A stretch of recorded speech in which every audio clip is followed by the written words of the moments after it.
Rogue One, a Star Wars story.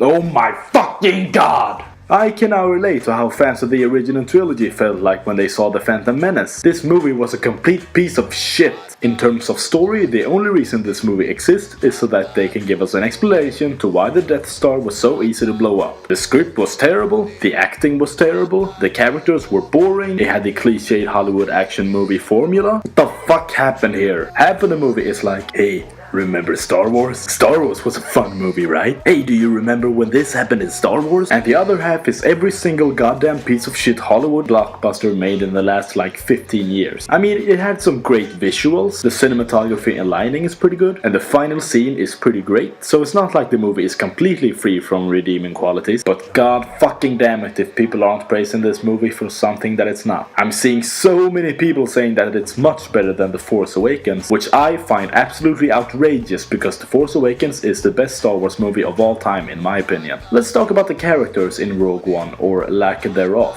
Felicity Jones was Oscar nominated a couple of years ago. I don't exactly remember her performance in The Theory of Everything, but I remember that she did fine, and I guess she's just going to coast on that from now on and not even try to give a decent performance in the future, or she is completely reliant on the director and doesn't have any of her own guidelines as an actor. Either way, it makes sense after watching this movie because she was fucking terrible. The poster pretty much captures the grade of her performance. Her character was the most boring one in the entire fucking film. How riveting that she also happens to be our main character who we're supposed to relate to and feel for. But how the fuck am I supposed to do that when you write the movie like this, direct the movie like this, and give this terrible performance? All of the other actors were so bland in their performances with the two exceptions. Riz Ahmed did the best he could with the material that he was given. His acting made him the most likable person in the film for me. And Forrest Whitaker, who was fucking atrocious. Instead of reminding me of his performance in The Last King of Scotland, he reminded me of his performance in Battlefield Earth. And since he did a good job in Arrival this year, it makes me again ask the question, what the fuck happened here? All of the characters were so boring though. Basic 101 level writing effort characters disguising themselves as deep. Oh wow, Diego Luna is a double agent who starts to have second thoughts about the mission because of the girl. How unique. The Chinese man is blind and knows the Force and martial arts, of course. How unique. Oh, the other Chinese man is the blind man's friend and they have a friendship and like each other. Oh wow. Oh, what a surprise that the robot character is just in the movie for comic relief. The villain is evil, has a short temper and likes to blow shit up. Wow, these characters are so well rounded. At least the characters in The Force Awakens felt like actual people and not just copy-paste characters from just about any other Hollywood blockbuster. What a fucking waste of Mads Mikkelsen also. They hire him to play the dad and essentially the main character's emotional core, and they never give him any opportunity to fully show the entire fucking world, mind you,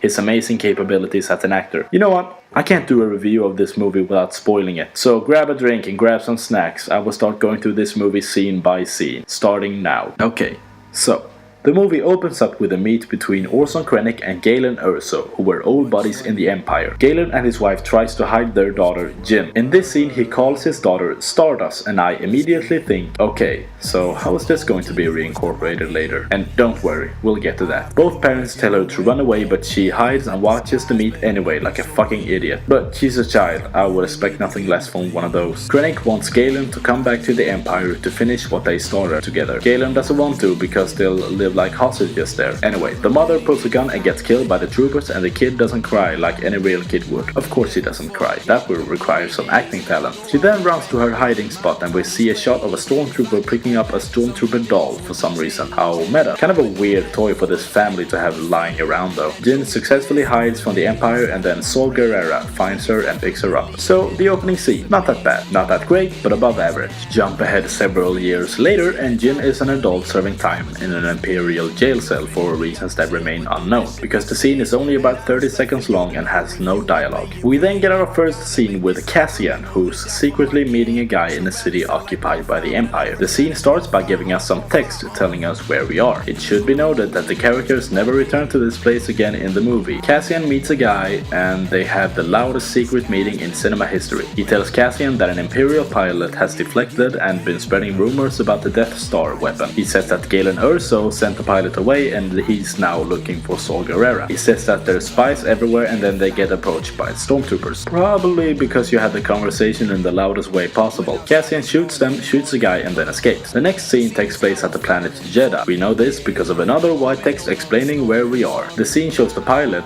Bodhi, meeting Saul Guerrera's guys and then being taken to him. The next scene is taking place at the planet Wobani at an Imperial prison camp. Why do we know this? Because of yet another white text explaining it to us. A vehicle in which Jin is being transported is jumped by some rebels who uncuffs her, and being the idiot she is, she immediately punches them and tries to run away instead of asking them who they are or why they're freeing her. She gets stopped by K2SO, the comic relief robot, who tells her that she's being rescued. The scene cuts and the next scene tells us with white text that is taking place at Yavin 4. Oh my god! Okay, so within the span of 5 or 6 minutes we've had 4 different scenes in all different locations, and 4 different locations written directly on the screen. Why? What is the actual purpose of doing this? Why do we need to know where we are in these scenes? The scenes are on average just about 1 minute long. Some of the locations we literally never go back to and they're never mentioned again. And you probably won't remember the name of the places anyway. Okay, in the following scene, Jin is being taken to Rebel Base where they tell her that they know who she is. They give her the information that we've already been given about her father, the pilot, and the weapon, and they ask her to join them so that they can meet with Saul Guerrera. So again, let me ask this. What was the actual point of those previous scenes? You could delete them from the movie and literally nothing would change. 17 minutes in and you've already committed the greatest crime as screenwriters. The worst crime you can commit is telling the audience something they already know. We then find out that the rebels want Cassian to kill Galen when or if he finds him, and thus I start thinking, oh no. Please don't. I'll get to this later as well. Through some dialogue we find out that Jeddah is a war zone and that K2SO will indeed be a comic relief character. Jin also says trust goes both ways to Cassian, which is such a cheesy line already in the film. We get a short scene with Krennic meeting with General Tarkin and the great visuals are shown to us. With CGI they managed to recreate how he looked in A New Hope and having him appear as an actual character, which was unexpected and pleasantly surprising. We learned that the weapon is taking time to build and the Emperor is getting impatient.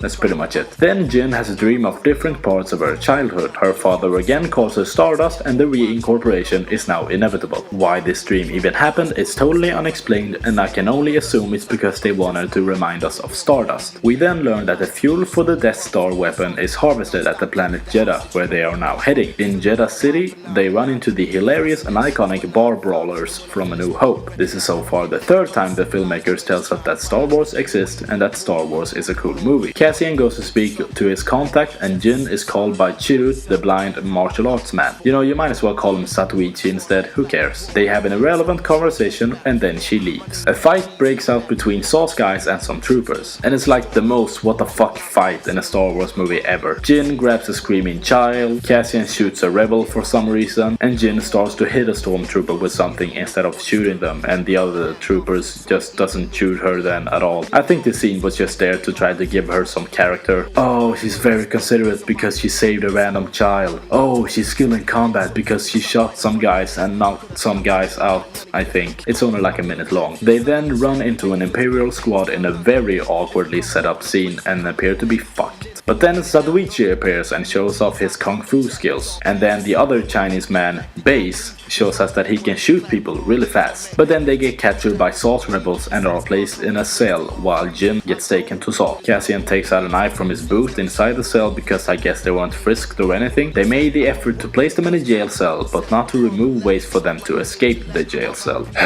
You know what, I don't even know why they were placed in a jail cell to begin with. So now Jin and Saw meets and first they fight for 20 seconds and then just drops it from the film completely. Why was this written into the script at all? They then talk about why she's there and she tells him that she doesn't care what happens beyond this point. And her line delivery in this scene is so bad. I wish I could show you. Saw also says it's a trap in this scene before inhaling some oxygen like he's supposed to be Frank Booth or something. I don't fucking know why. The imprisoned characters then realize that Bodhi is sitting in the next cell. Cassian talks to him and he says that he's the pilot. He's a bit distant at first because earlier he was physically and mentally abused by one of Saw's creatures. Why? I don't fucking know. It doesn't matter to the story at all, just another pointless brief instance of peril. But what bugs me is that this would have been a great introduction to Bodhi's character. For him to be sitting in a cell being genuinely sad and hopeless, and for us to not know who he is until Bay says that he's an Imperial pilot. It would be much more effective to ditch the previous pointless scenes with him and introduce him like this, because then the only thing we would know is that the pilot is looking for Saw, not that he's actually there. For the characters to find him like that in the next cell would have a more oh shit effect to it. And in the previous scenes with Bodhi, we weren't giving any important information anyway, so they already had a green light for doing this. Anyway, Saw plays Jin a hologram message from Galen, where he explains his situation and what he's been doing for all these years. He begins to call her Stardust once again. At this point I was screaming inside my head in the theater. You are shoving this Stardust thing down our throats just so that we won't forget it for the reincorporation. This insanely blatant foreshadowing is a direct insult to people who've seen a movie before, ever. People,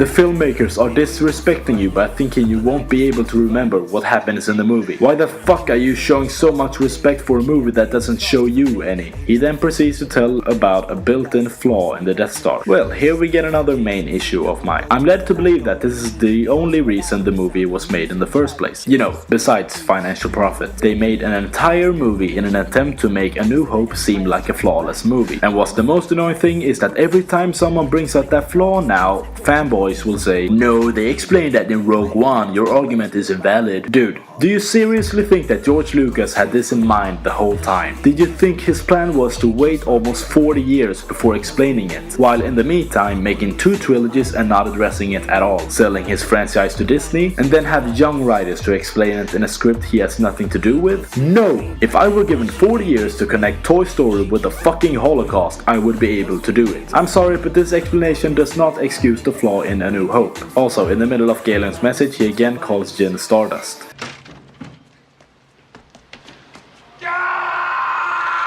Meanwhile, the Death Star tests their weapon on Jedha City and it blows up completely, so now the characters must leave before the explosion reaches them. So the others escape by jamming a knife into a terminal conveniently placed just by the bars. They bust out Bodhi, grab some gin, and K2SO picks them up. Saw stays behind and dies. In a later scene, the rebel leaders mentions that Jedha was destroyed, but Tarkin specifically said that they were only targeting Jedha City. Okay. Rewrites maybe? But it seemed as if they were destroying the entire planet. And if so, then I have a few questions. Can you find fuel for the weapon on other planets? Because if not, then you just destroyed the only place that can provide you with fuel for your weapon. If so, then you think that that's something they would mention somewhere in the script. But wouldn't it be easier to just destroy the city since you're still by the planet? That way you can just stay where you are and keep harvesting. Did you already harvest all of the crystals on Jedha? How much crystals do you need to fuel your weapon? Do you need to refuel, or do you just need an amount of crystals before being able to have infinite ammo? Well, my questions may be irrelevant because a few seconds later Zatoichi asks Base if the whole city was destroyed. It's a little confusing and not a main point of mine, so moving on. The crew is setting course for Edu. Jin is trying to give an inspirational speech and her acting is once again really bad. She talks about the message and Cassian asks if she brought it with her. Jin and Tonic, like the idiot she is, did not bring the message with her. Not even Saw could think of that, even though it would seem like a pretty fucking important thing to do. Well, she convinces them to go get her father so that he can tell the rebels himself, so that they can go to Scarif to steal the plans to the Death Star. We then see their spaceship flying towards Edu with some helpful white text explaining it to us, even though we already know that's where we're going. So the text is completely useless and its only purpose is to dumb the movie down for the audience, which you don't have to because people aren't fucking stupid. The ship has a minor crash landing not far away from the site they're heading, and everyone's completely fine even though none of the passengers were wearing seatbelts. And even though the plane just had a minor crash and didn't blow up completely, the rebels still lose contact with them. I guess the spaceships aren't equipped with black boxes in the future. Did communications go down in the crash? Did the ship enter stealth mode? Are they in an area in which they can't be found by any radar or transmitter? In what way did you lose contact with them? I'm not following you here, movie. Oh wait, it was just a plot device so that the rebels could send an airstrike on the site they're heading and essentially set off the emotional core of the movie. You could have written this part in a way that makes more sense, you know. shuttle. Like, just fucking have Cassian send a message telling them that an Imperial ship landed with what seems like an important person. An airstrike here would be reasonable. You could get 2 birds with 1 stone. Cassian makes a plan in which he and Bodhi goes to the shuttle and everyone else stays behind and look for an Imperial ship. Zatoichi Holmes and K2SO Watson give Jin some information that sort of hints toward Cassian's plan to kill Galen, so she goes after them. While they go to a high vantage point, she strolls the other way down a very low valley, really swiftly it would appear. Zatoichi and Base also leads the ship to follow the trail of Jin. Bodhi spots Galen for Cassian and then Cassian tells him to leave, which he does. Suddenly an Imperial ship approaches with Krennic inside it, because he was informed earlier that Bodhi was from the same shuttle as Galen, so by putting 2 and 2 together he calls Galen out on being a traitor. Meanwhile, Jin is climbing up an insanely tall ladder that goes up to the shuttle where they're meeting. Cassian has his crosshair on Galen throughout the whole scene but can't get himself to pull the trigger.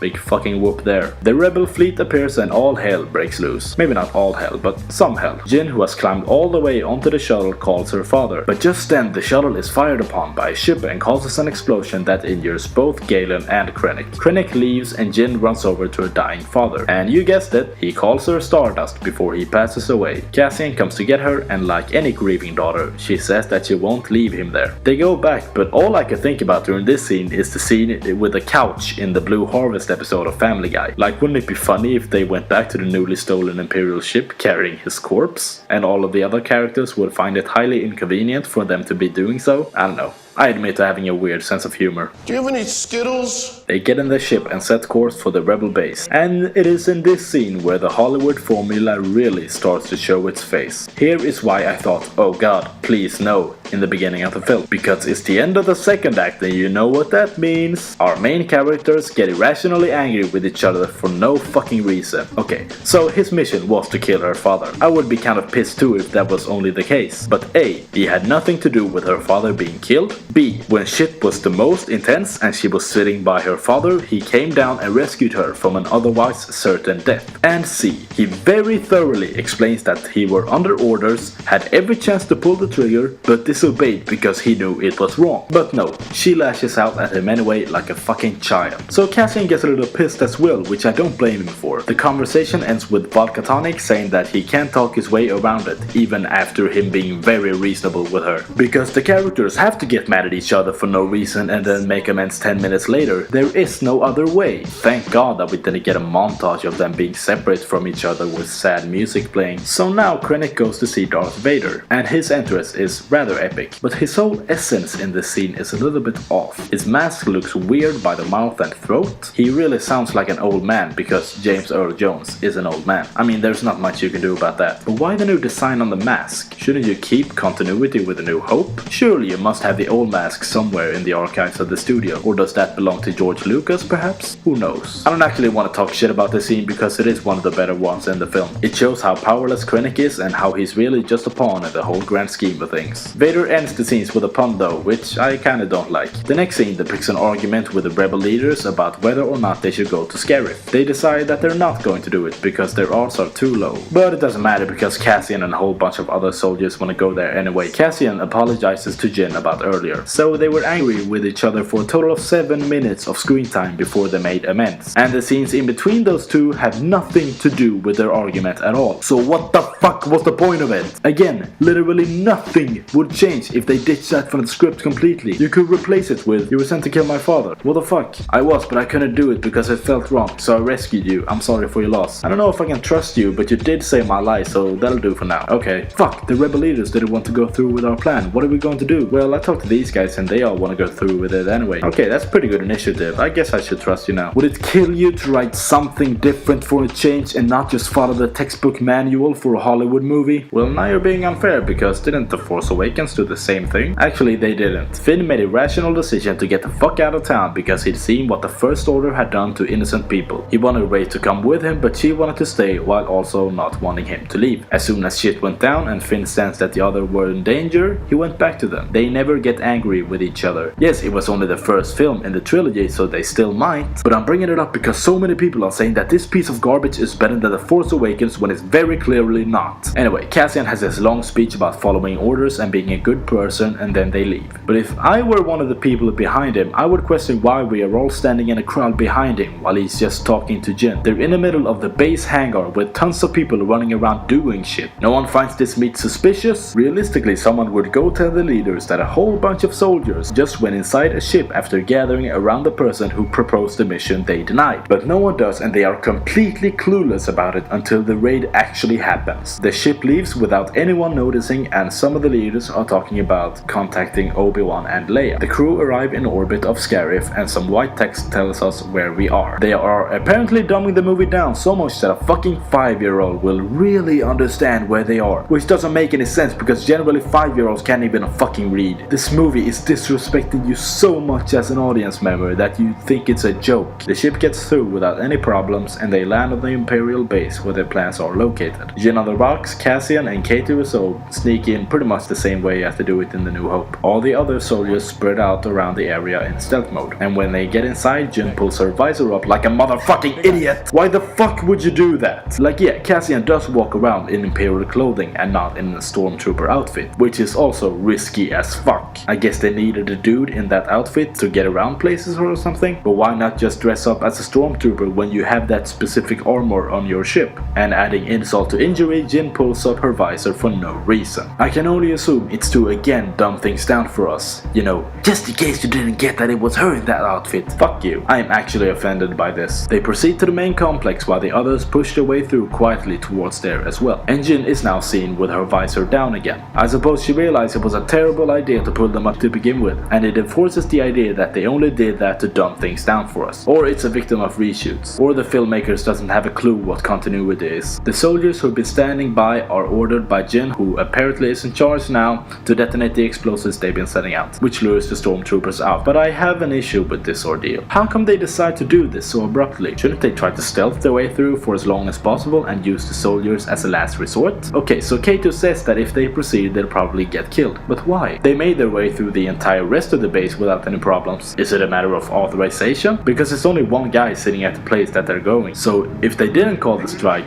would there be a shit ton of stormtroopers in that room? Because if there's only 2 troopers guarding it, then they could easily handle them, especially since they're dressed as people of a higher rank. But now the entire force deployed on that base are sent down to the skeleton crew of rebels, because Krennic, who also just got to the base, was alerted by the explosions. Now all hell really does break loose, and the action in this sequence is generally well made. The AT-ATs are spectacular looking, but again, the mission could potentially be completed without this mayhem. Anyway, the rebels finally receive information that the operation is going on, and they're sent their entire fleet to Scarif. And here we get a cameo appearance by the most annoying film character of all time. Yes, C-3PO is more annoying than Jar Jar Binks, because his annoyance only took place during episode 1. C-3PO's annoyance spans over all of the Star Wars movies, but that's besides the point. Their cameo here doesn't make any sense in continuity to A New Hope. Shouldn't they be on the same ship as Leia, and not at the rebel base the fire pilots are deploying from? This is just another dumb instance of, hey, remember Star Wars? Meanwhile, Bodhi is the only one using his brain. By using the trooper's radio, he creates a diversion and buys some time and lives for the rebels. But another problem is created. Since the rebel fleet has arrived and some ships have gone through the planet's shield, they've now closed that shield. And for Jin to transmit the plans to the rebels, they need to reopen it. So Bodhi has to connect their ship to the communications tower to alert the rebels above to blow up the shield. Again, if they went full stealth on this mission, then this inconvenience might not have even happened. So now they're in the vault where they store all of their data. K2 is guiding them from the next room while also holding off stormtroopers who barge into the room. He guides them to Operation Codenames.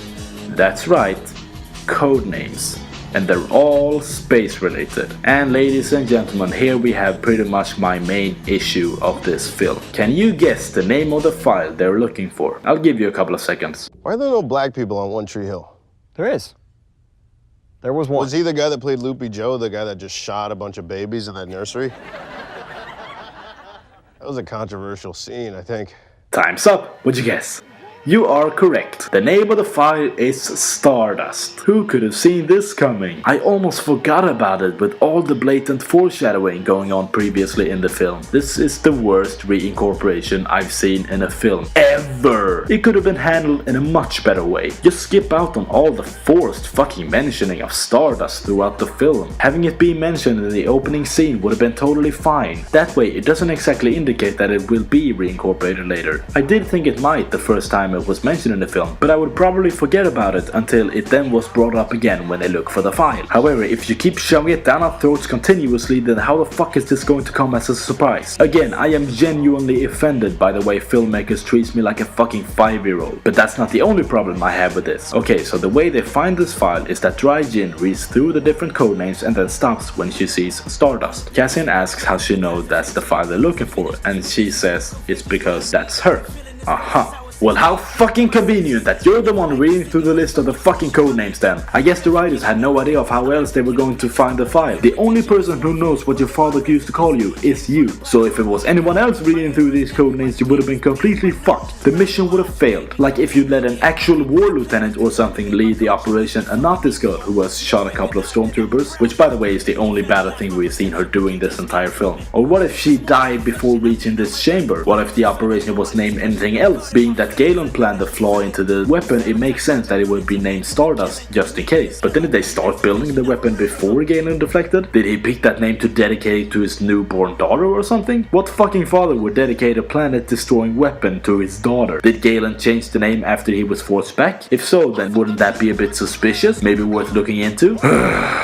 It's this outrageous convenience that makes me hate this movie with a burning passion. Okay, so now when they know the name of the file, K2 finds it for them inside the chamber. But then he dies by all the stormtroopers shooting at him. The power goes out as well, so now they have to get in there and climb to get it. Then they have to get onto the top of the station and transmit the message from there. Krennic then gets informed of the breach in the vault. About fucking time if you ask me. And instead of using his head and call back the troopers, he goes there himself with 2 men.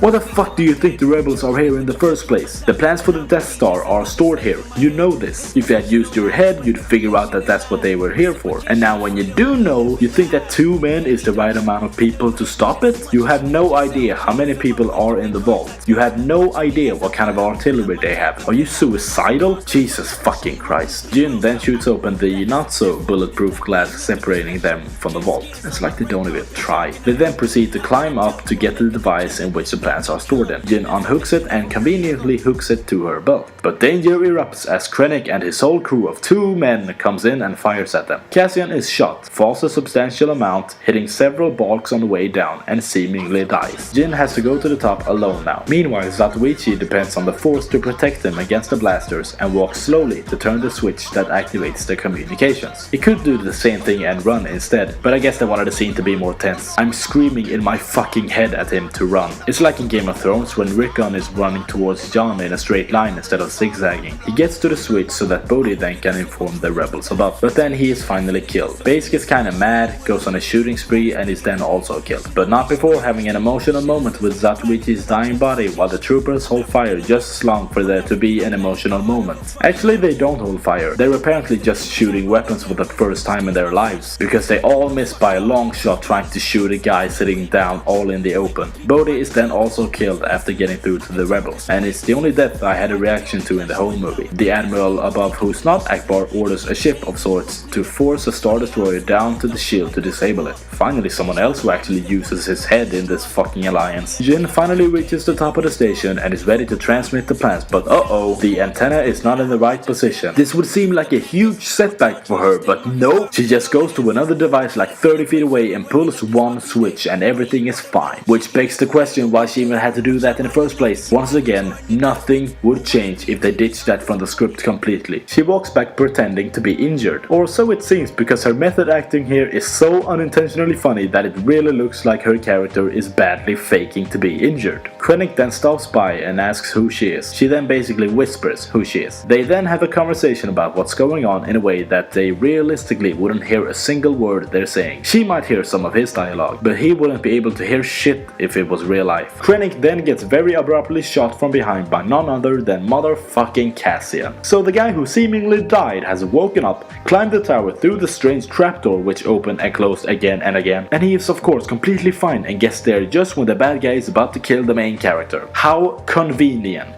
The shield is then destroyed and the message is transmitted. Jin and Cassian go down the elevator and kiss off screen. Maybe 12 hours ago or something you were mad at him for being sent to kill your father. But this movie has to have a romantic subplot because there is no other fucking way. Seriously, just because you don't show them kissing doesn't excuse how fucking overdone and frustrating that cliche is. The Death Star targets Scarif and blows it up with our riveting characters still on the planet. Darth Vader onboards the ship the plans were transmitted to, and we get undoubtedly the best scene in the movie. He slaughters all of the rebels who tried to fire at him, and it all looks very much like the newest Battlefront game if you ask me. Some of the guys manage to escape to a small ship and detach it from the bigger ship. They bring the plans to CGI Leia, who does not look as good as General Tarkin does, and the rest is history. The end. So there you have it. Those are all my reasons as to why Rogue One is a shitty movie. Let it be known that I barely watch any other reviews of it while I'm writing this. So if this review brought any new ideas to discussion, I don't know. I just wanted to speak my mind. And let it be known that I absolutely love both the original trilogy and The Force Awakens. And that I was actually excited for this movie. I did not expect it to be the greatest movie of all time, but holy shit, I did not expect for it to be this fucking bad. If you're a fan of this movie, let me know where you disagree with me and why. If you're not a fan, please let me know if there's anything I missed. If I'm genuinely incorrect in some of my points, then please let me know. I am not an impossible kid who can't accept the defeat. And let it also be known that if they had decided to film the entire trilogy back to back, release them each year and skip this movie entirely, then maybe Carrie Fisher would have been able to finish the filming of all 3 movies before her death. Congratulations Rogue One, you killed Princess Leia for us. Let's hope that they're able to work around this and not having it be like Fast and Furious. Don't forget that they already had the director of Jurassic World